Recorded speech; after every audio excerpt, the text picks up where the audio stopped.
Bu videoni faqat qizi borlar ko'rsin. Kelinglar. Nega aynan qizi borlar deyapman? Chunki bu qizxona. Qizxonaga shunaqa shikarniy pokrival va shunaqa go'zal parda qilib berdik. Ko'rib o'zinglar baho beringlar. Mana bu chulimizni nejniligini qaranglar. Qizlarimizga rossiya mosda, qaranglar. Mana. Kim qiziga qilib bersa, qizi duolar qilib rahmatli etadigan chulda. Rostdan ham shunaqa go'zal turibdi, qizlarimizning joniga tegmaydigan chulman.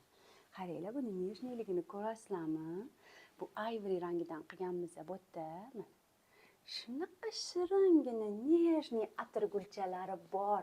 Tepalarini shunaqa go'zal qilib gusiniy lapkada shulimizni qildik. Temir karnizlarda. Gilamimizning interyerini ko'rasizlar, gullarini, sakura gullarini ko'rasizlar va mana shu gulga moslab portyerimizga shunaqa dekorlarimizni ham osib berdik, qaranglar. Однотонный portyerimizni bir tomonga tashaganmiz.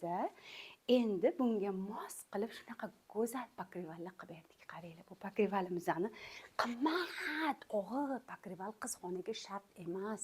Mana shunaqa yengil, shunaqa qilib bersa bo'ladi. Qaranglar, buni akkuratligini ko'rasizlarmi? Juda ham akkuratniy chiqqan, juda ham nejniy.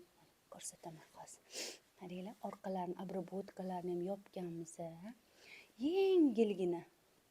Bemalol uy sharoitida ham kirmoshnalarda yub ishlatadigan pokrival. Hatto o'rtasini qavmadik. Ko'rasizlarmi, qanaqa nejniy. Har kuni qizlarimizdan o'zi solib o'qishiga ketaveradi. Mana bittagina yostiqqa berdik. Nimaga aynan shunaqa pudrali gulchaligimizdan foydalandik? Chunki ko'rasizlar, bu yerda hamma rang kremoviydan chiqqan. O'shaning uchun izuminka bo'lishi uchun pokrivalimiz chetiga shunaqa pudra rangdan qo'shdik. Lekin rasm interyerga zo'r tushdi. O'zi